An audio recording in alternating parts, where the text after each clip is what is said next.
Bharat south ఆఫ్రికాల మధ్య తొలి test ఇవాళ నుంచి ప్రారంభమవుతుంది. సఫారీ గడ్డపై ఇప్పటివరకు టెస్ట్ సిరీస్ గెలవని టీమిండియా ఈసారి చరిత్ర తిరగరాయాలనే పట్టుదలతో ఉంది. అటు పేసర్లతో భారత బ్యాటర్లను ముప్పుతిప్పులు పెట్టేందుకు సఫారీలు సిద్ధమయ్యారు. భారత్ దక్షిణాఫ్రికా మధ్య తొలి టెస్ట్ ఇవాళ మధ్యాహ్నం సెంచూరియన్లోని సూపర్ స్పోర్ట్స్ పార్కులో ప్రారంభమవుతోంది. సౌత్ ఆఫ్రికా గడ్డపై టీమిండియా ఇప్పటివరకు టెస్ట్ సిరీస్ గెలవలేదు. 31 ఏళ్ల ఎదురుచూపులకు ముగింపు పలికి సిరీస్ పట్టేయాలని పట్టుదలతో ఉంది.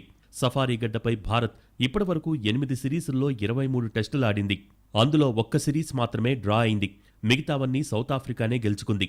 ఒక్క సిరీస్ కూడా ఇండియాకు దక్కలేదు. ఈసారి ఆ చరిత్రను తిరగరాయాలనే పట్టుదలతో టీమిండియా ఉంది. వన్డే వరల్డ్ కప్ తర్వాత రెస్ట్ తీసుకున్న భారత captain Rohit Sharma, senior player Virat Kohli జట్టులో చేరారు. నెట్స్లో బాగా శ్రమించారు. ఇషాన్ కిషన్ జట్టుకు దూరం కావడంతో కేఎల్ రాహుల్ కీపింగ్ బాధ్యతలు నిర్వహించనున్నాడు. పూర్తిస్థాయి కీపర్గా రాహుల్కు ఇదే తొలి టెస్ట్. రోహిత్, గిల్ ఇన్నింగ్స్ ప్రారంభిస్తారు.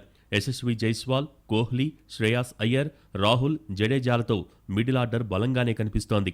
సెంచూరియన్ పిచ్ పేసర్లకు అనుకూలించే అవకాశముంది. దీంతో ముగ్గురు పేసర్లతో భారత్ బరిలోకి దిగొచ్చు. బూమ్రా, సిరాస్తో పాటు ప్రసిద్ధ్ కృష్ణ, ముఖేష్ల్లో ఒకరికి అవకాశమిస్తారు. శార్దూల్ ఠాకూర్కు కూడా చోటు దాదాపు గ్యారంటీ.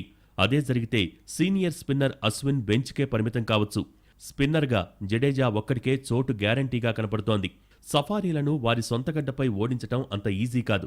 భీకరమైన పేస్తో భారత బ్యాట్స్మెన్ను ముప్పు తిప్పలు పెట్టేందుకు సై అంటున్నారు. సెంచూరియన్లో వారిని ఎదుర్కోవటం చాలా కష్టం.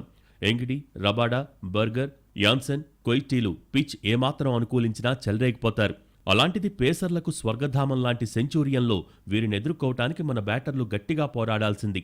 సౌత్ ఆఫ్రికా 4 పేసర్లతో బరిలోకి దిగొచ్చు.